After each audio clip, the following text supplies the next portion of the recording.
Ladies and gentlemen, please welcome our very, very special guests tonight from the jumpiest film around, The Angel of Death. Please welcome Jeremy Irvine and Phoebe Fox.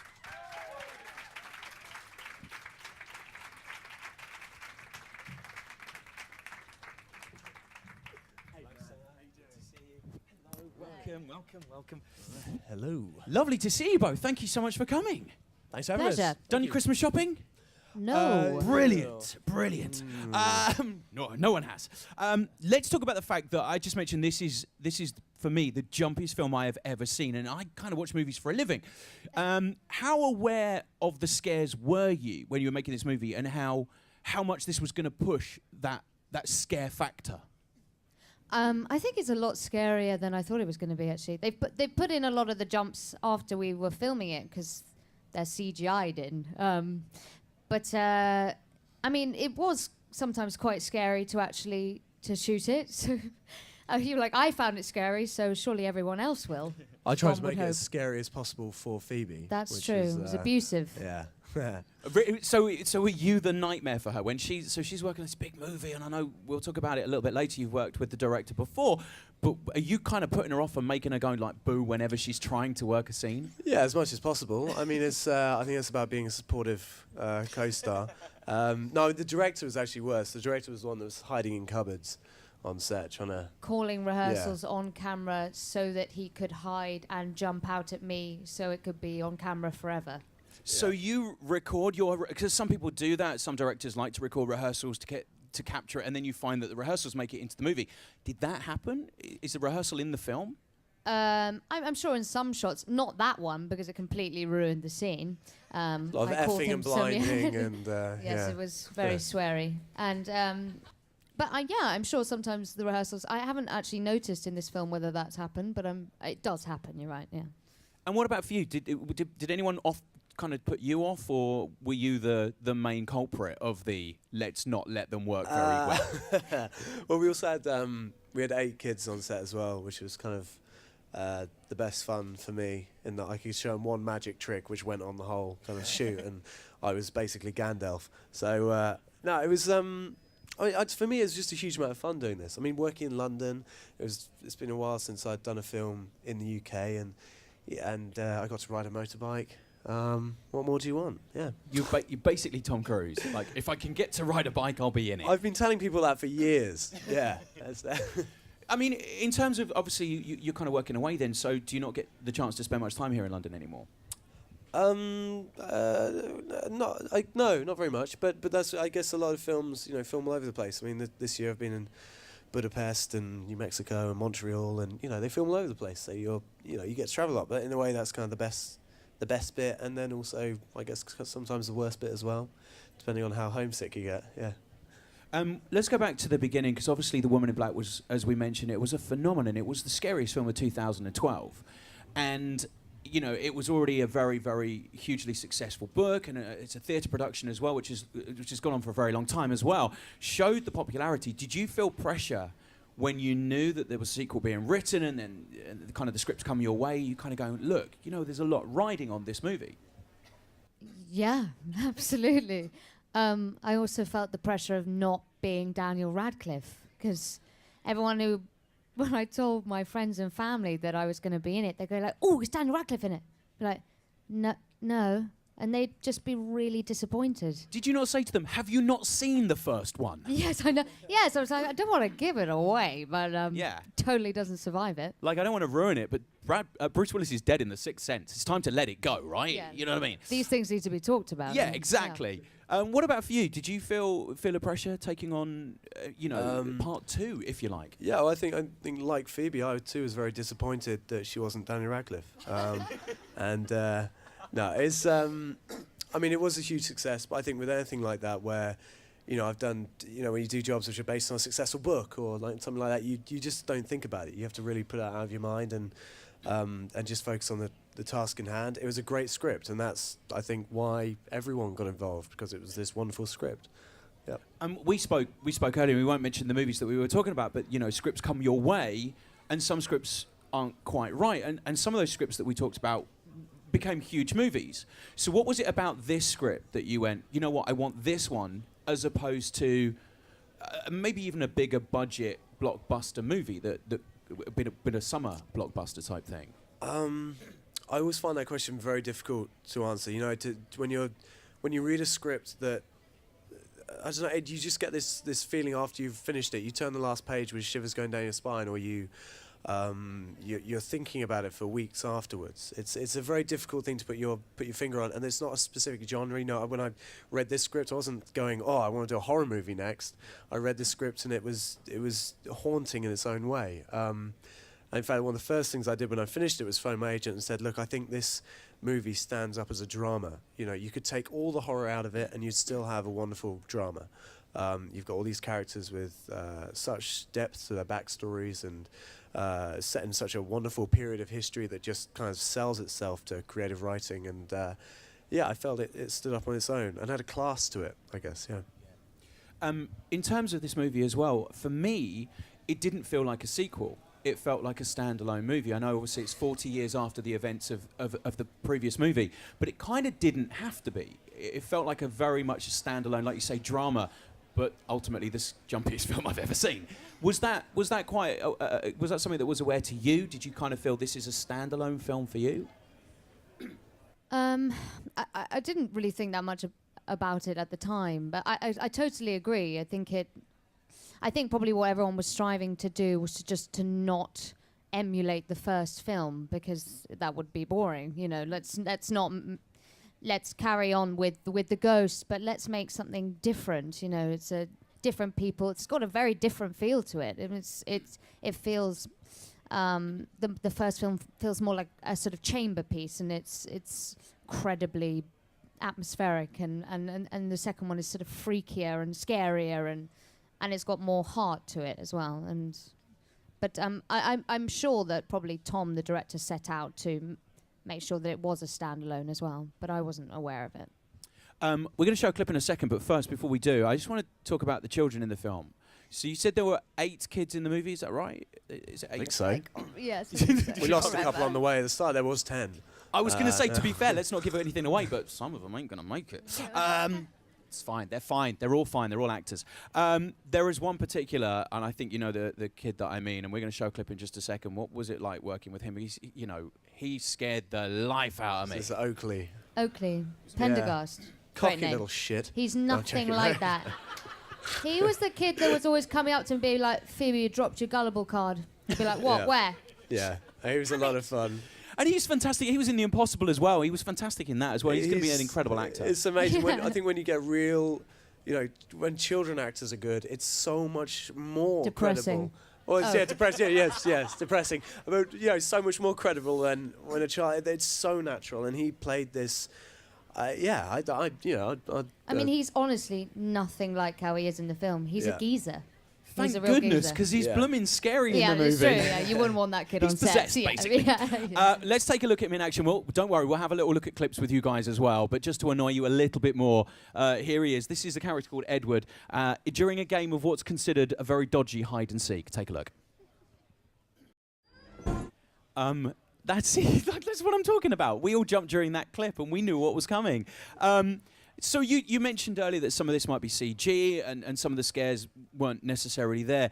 What was that ratio between CG and actual? Because I'll be honest with you, I wouldn't have had a clue what was CG, and I think that's probably a good sign. Very little is. I was just thinking mainly of.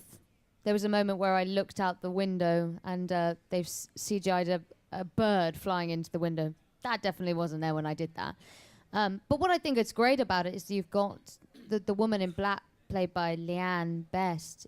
That's just her. That's just her in makeup. And it's scarier because I don't know, you can always slightly tell when someone is CGI'd. And I think it's great that they've just got an actress and put her in 6 hours of makeup. And that's scarier, I think. What's your preparation for that, though? Is there a kind of preparation you guys do as actors to get into that, I've got to be scared? I mean, there's a clip that we'll show a little bit later on where you're walking through the woods, and obviously I'm guessing there's not a lot in the woods, and you've got to portray that, we as an audience believe there's something out there. What's your process to get into that frame of mind? Is that a very difficult thing, or is that something that you just kind of come naturally for you? It sort of depended on the scene. I mean, some of them, it was easier because where we were filming was actually really scary. I mean, we were talking about this earlier, we filmed in a place that was an old prison from the 1800s that's underground. That was a prison for children. And it's on the most haunted walks in London. I mean, it's horrific. We filmed in there. The fear was real. That's the thing. So, I mean, when we watch this movie, the house is a character. You know, that house is a very predominant character in the movie. How much of that house was real? How much was built? How much is kind of added on? And is that a set for you, or is that a house? It's half. It's about half and a half, isn't it? Yeah, there's we filmed in Pinewood, a lot of the interiors, and we filmed some pretty grim houses, a couple of grim houses. Really but, grim. Yeah, I mean, I'd say that the fear thing, it's funny. I think fear is probably the most exhausting emotion to play. You know, you kind of know what you have to do to be very upset or very happy. But, you know, fear, how often really are we truly terrified? You know, probably only a handful of times in our life. And, you know, really dragging About it up. 75 during the Oh, film. yeah, or you'll watch this. Yeah, yeah. But no, it's exhausting. Yeah. In terms of that preparation as well, when you got the script, what was it that you kind of went, I'm going to do this movie, I want to go, like, you know, you said you didn't purposely set out to make a horror next. So what was that process of, is it character development for you, or is it story, you know, what is that thing that makes you go, this is the film for me next? For me, I liked the fact that it was led by a woman, and she is driven not by her love for a good man, but by her own fears and demons and her past, and she also gets to kick some butt. I mean, as a young actress, you kind of have to jump at those roles, and the script was really good. It has to be a combination of those two things for me. I think I saw that I got to ride a motorbike. Seeing a pattern here, buddy. Yeah. No, I think the character in itself has.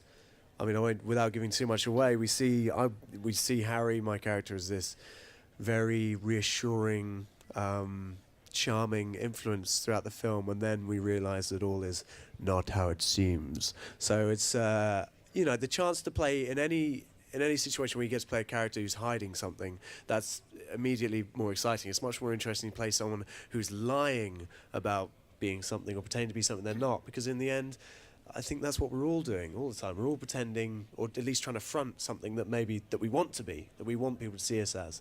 And when you get to play a character that's kind of all they're doing, it's very interesting. You've seen my early work. Let's talk about, you know, when you were saying about working with Oakley, obviously working with children is very difficult, because I'm guessing they can't be on set for as long as you guys do. So is there a point they go, right, they've got to go to school, just pretend these kids are still there, right? Yeah, and then they use... Or they get the norovirus. Yes, or they get very sick. Yeah, kids, they get sick. They get sick a lot. So sometimes Oakley Disgusting Pendergast things, is just throwing up all day, and you just have to get somebody else in. No, but they have stunt doubles. They have adult. I'm trying to think of them. They have adult stunt doubles who are child size. Okay. Yeah, just imagine that. Yeah, that happened. I'm doing that right now. Yeah. That's weird. It's like walking around with hobbits going, wrong film. Oh my God, he said the H word. No. Sorry about that. Sorry, Gandalf. Yeah, right. So, I mean, in terms of this movie, how aware were you of The Woman in Black when this came to you? Were you aware of the novel? Were you aware of the movie? Were you aware of the stage performances? What was it about The Woman in Black that brought it to your attention? Well, I saw it at school. I don't know about you. Yeah, me too. Jay. Yeah, I saw it at school, and I remember having to hold someone's hand the whole way through. I was 16. It was a little bit sad. So yeah, I'd seen it, and I knew about the first film. I watched it when I was in contention for this part. I say watched it. I watched it from behind my hand. Yeah. It's really scary. You and me both. Let's take a little look at you in action, Phoebe, if we can. This is your character, Eve, and this is the moment where she starts to walk around the grounds, and she kind of makes a discovery for the first time. Let's take a look. Comedy. Wow. Is that you that has to do that stunt, or do you kind of go, no, I'm done now, let someone else fall down that cliff? I was well up for it, man. I mean, it's some of it is my stunt double actually did the sort of fall from the bit that I was running on down the cliff, and then they had me up 3/4 of the way just holding myself. and then I just had to let myself drop down it. And each time we did it, I just got higher and higher because I just really enjoyed it. She's not right. I I mean, do they, because obviously if you get hurt, that's the production gets hold, and that's, it's very I difficult. don't know it's what very they were expensive. thinking. Yeah, well, they were like, look, let Phoebe do Yeah, it. just let her do it. What Fuck about the it. motorbike? Because obviously you've mentioned a couple of times you're a fan of the bike. I think we're trying to get you a free one, maybe. I don't know. Yeah. Did they let you ride the bike? Yeah, they did. Yeah, idiots. It was amazing actually. They were looking for a real genuine Second World War bike, and somebody found one all wrapped up in the back of a garage from the Second World War. So when I got my hands on it, it had 9 miles on the clock, and it had the original tyres and everything. And I soon put paid to that. So yeah. So in theory, because you go, I don't want to give too much away, but you go from the house to the mainland. Yeah. That's probably about 3 miles tops. I worked out in the film, you've probably done about 9 miles. What was on the bike? I've a lot more than that. I mean, what was I doing? Well, I wasn't hanging around in my trailer when there was a motorbike to play with. Put it that way. Yeah. Did you get to keep the bike? No. The boss is over there. We can have a word later. He must still have I want a an bike. iBike. Apple. An iBike. Yeah. You mentioned to me that you saw the movie just a few days ago with your family. Yeah. I sat next to my little brother, which was great actually. He's sitting next to little Toby, who's 15. No, he's 16 now. And I have the moment where I say, I think like in all movies where you see the hero going, "Come on, guys, let's go and hide in the cellar," and you kind of go, "No, what a stupid idea." So there's a movie where there's a moment where I come in and I say, "Look, there's a raid on. Everyone, quick to the cellar." And Toby sat next to me, just going, "No, stupid, Jeremy, stupid." It must be incredible, though, to be part of a film and to be able to show it to your family. And is there ever anything that you've done and they've gone, "Oh, really? What were you thinking in that scene?" Or obviously they're very, very proud of you because you both have an incredible body of work now. But is there been one moment in a film they've got, other than the stupid Jeremy moment? I don't know. I've put them through a lot recently. I mean, the last movie they all saw with me was one where I get tortured and called The Railway Man. So I think they were just happy that I wasn't being waterboarded in this. But I still, well, I don't know, actually saying that, gets close to that in this. I was going to yeah. say, it's not like you have an easy ride in this one either. No. They're my family are great. They've always been very supportive, no matter how bad the piece of amateur theatre or whatever it was that I was doing. They've always been good. I saw one movie, I won't say which one, which actually I don't think came out here. But anyway, it was... and my agent sat next to me, my agent Stephen, who's this wonderful sort of London agent. He goes, "Well, my darling, you won't be winning any awards for that one." But that's as bad as it I gets. kind of want you to whisper the movie now. I can't tell you what he just said, but it was really rude. So, I mean, let's talk about the director. 'Cause, I mean, this is an incredible film, and the scare factor, as I've said many times, and I will say it 1,000 times to everyone again, it is just the jumpiest film, jumpiest horror film I have ever seen, and I watched them a lot. Working with Tom, the director, maybe you worked with him once before. Yeah. Was that something? Thank you, sir. Was that something that made the relationship easier for you to kind of go from that movie? Because this was the you worked with him on the previous movie to this. Does that make that relationship and going straight into this a lot simpler? Yeah, absolutely. And actually, I mean, he cast me in this film, and then the other film I've done with him, War Book, was cast after that. So I think he cast me in War Book because he thought, maybe it's a good idea for us to do something together that's a little bit, not got much money riding on it. My part isn't as big. And we sort of sussed each other out first. And yeah, it did mean that because Woman in Black for both of us was at that time the biggest thing that we'd both done. So it meant that we could be really comfortable with each other and just be like, Tom, you're being a dick. And you could be, that open with each other. And that does help. And did that work with you and Spielberg? Stephen, you're being do you know what I mean? Maybe not.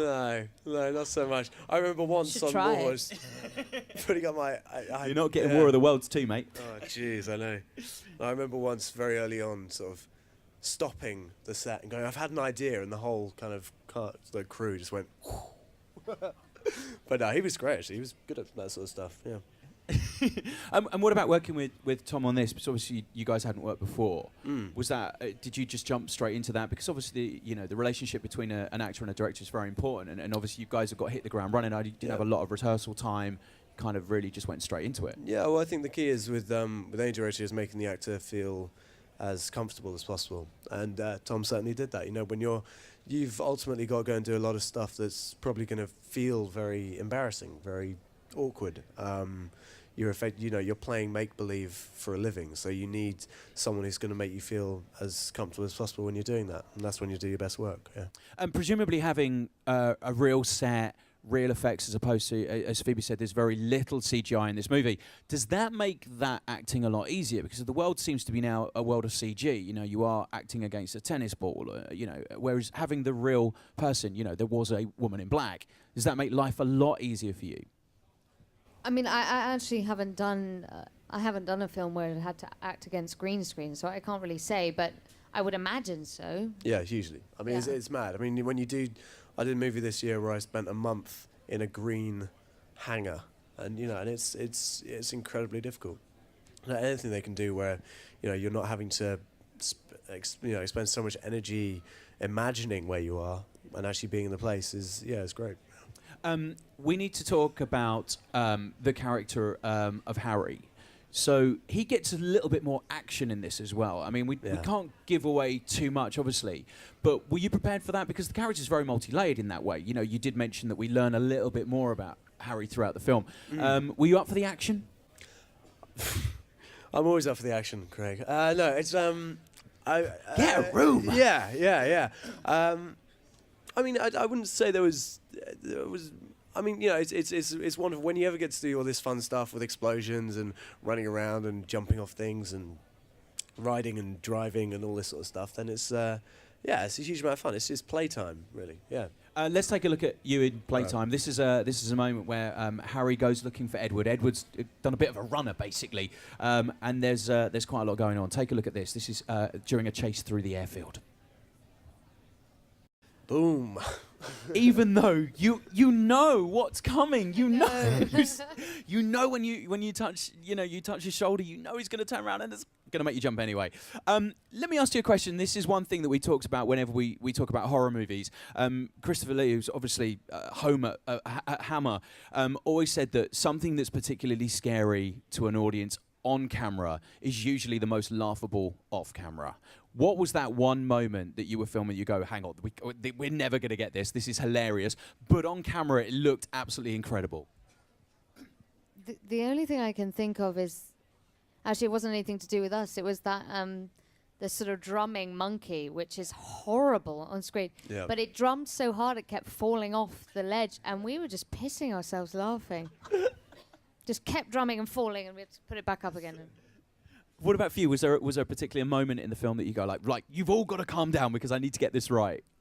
Oh man, I don't know. I mean, I do in that clip, for example, with little Tom with his cut up makeup and things. I mean, you do look at that in reality and you go, oh right, that's a nice Halloween outfit, but not for a movie. And then of course you see it on screen. Yeah. And it's completely different. Yeah. We're going to open up questions to the audience, if you guys are happy for that. Sure. Slightly nervous. Let's find out. Does anyone here have a question?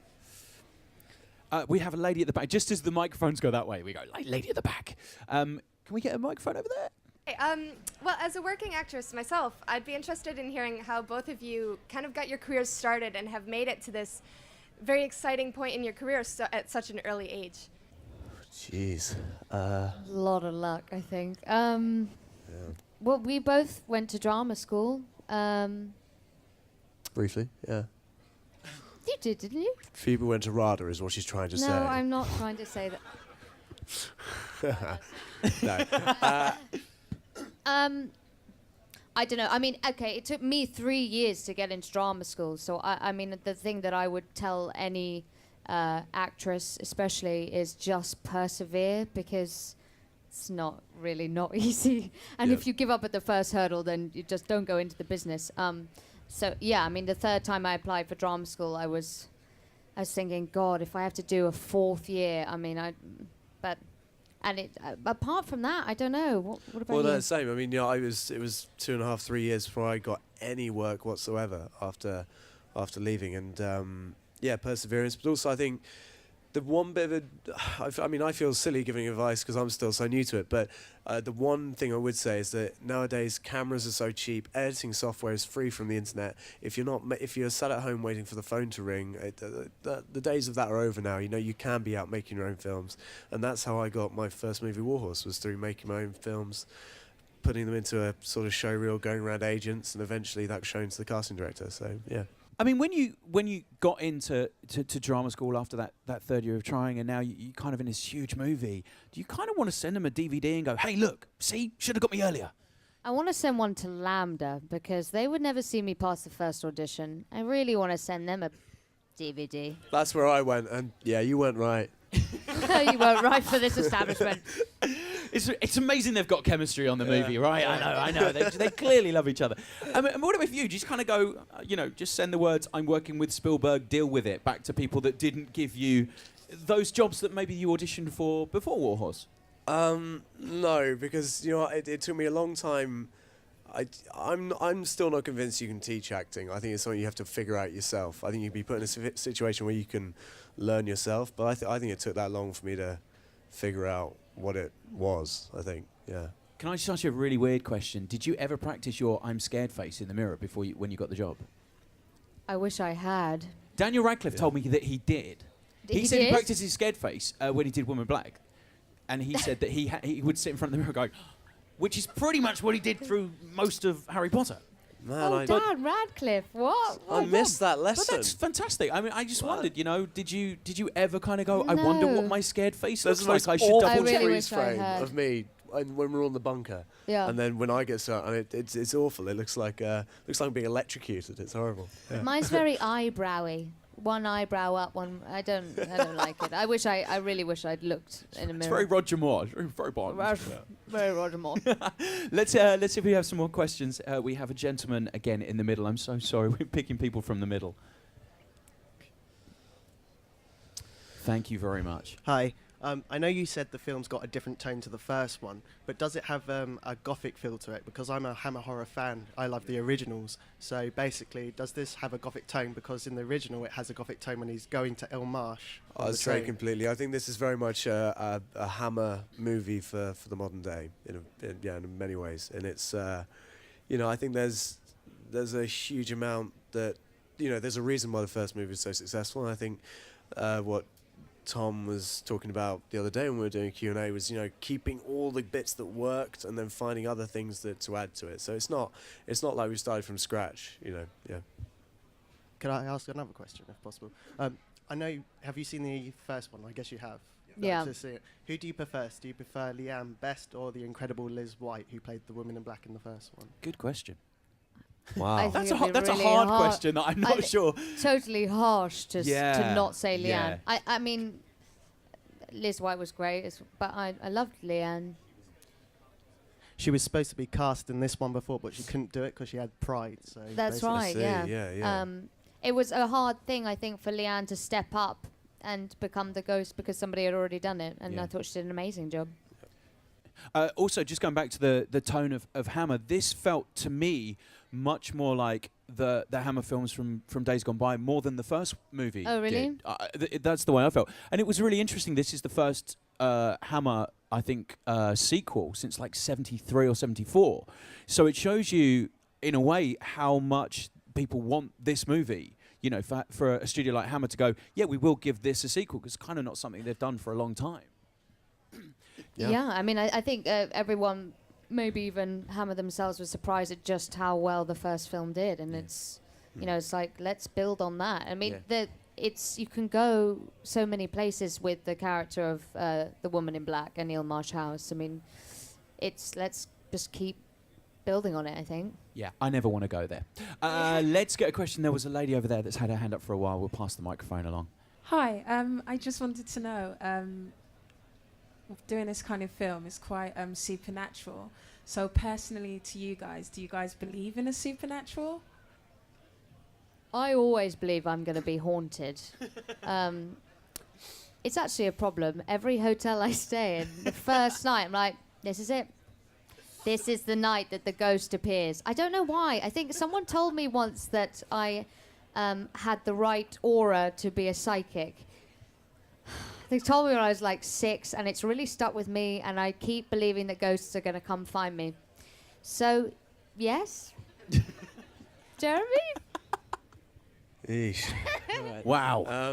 I I feel like there's a therapy session that just needs to Yes, happen. yeah. Straight I've after the got Q&A. problems. you know, my parents were, no, I think My mom. I kind of, I think no, in a word.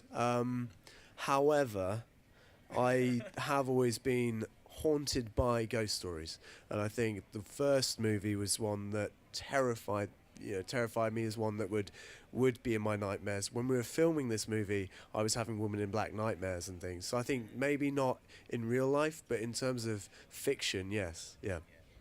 Can I ask you, do you have a favourite scary movie? Do you have a favourite? Is there one that you go back to? I think The Sixth Sense and The Others are two movies which not only are scary but make me cry, and I think are just beautiful, beautiful films. Yeah. What's interesting about those two movies as well is they're very much character development movies. They're not. Yep. They're not a gore fest. They are Exactly, They're and not they're just a ones horror. I went back to when we were working on this. Yeah. very, very similar tonally. Is there a particular movie for you, Phoebe?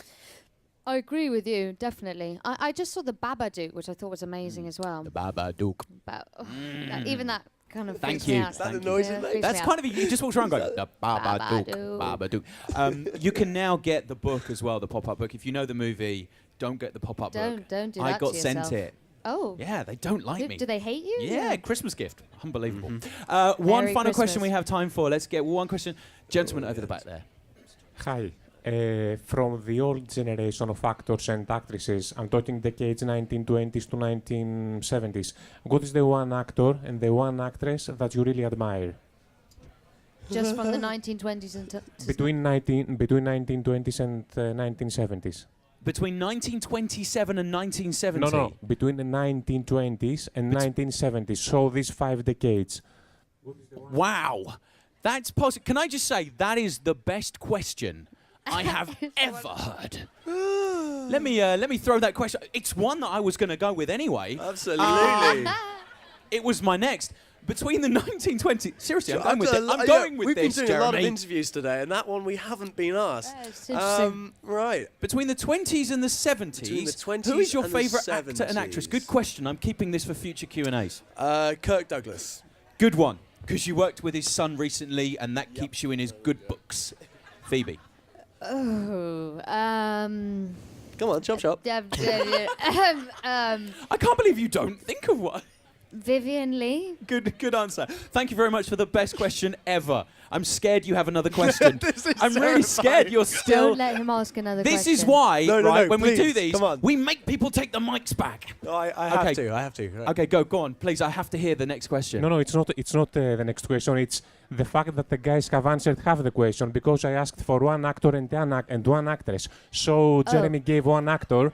He hasn't given one actress. Oh. Come on, Jeremy. Okay. Honestly. And the same for Phoebe. Don't interesting. come and... Do you know what? This Q&A should have ended about 10 minutes ago. I don't think any of us care. We're sticking around till we get this. Oh, aren't we? man. Goodness. Well, Phoebe, come my on. absolute favourite from the 20s Yeah. to the 70s would have to be Marlon Brando. Nice. Jeremy. Can I just say Vivian Lee as well? I mean, I'm a huge fan. High five me for that. Thank you, man. Thanks, buddy. Don't high five him for Oh, that. come on. All right. I just want to be involved. This has Ladies and been gentlemen, fun. thank you. Take the mic away. Take the mic away. Thank you. I want to hang out with you over Christmas, though, buddy. Ladies and gentlemen, thank you so much for coming out. The movie is genuinely fantastic. You are going to love it. It's out on New Year's Day. Who doesn't love a good festive film? Yeah, the movie's out on New Year's Day. The Woman in Black, Angel of Death. You are going to love it. Please give a massive thank you to Jeremy Irvine and Phoebe Fox. Thank you. Thank you very much. Thank you so much.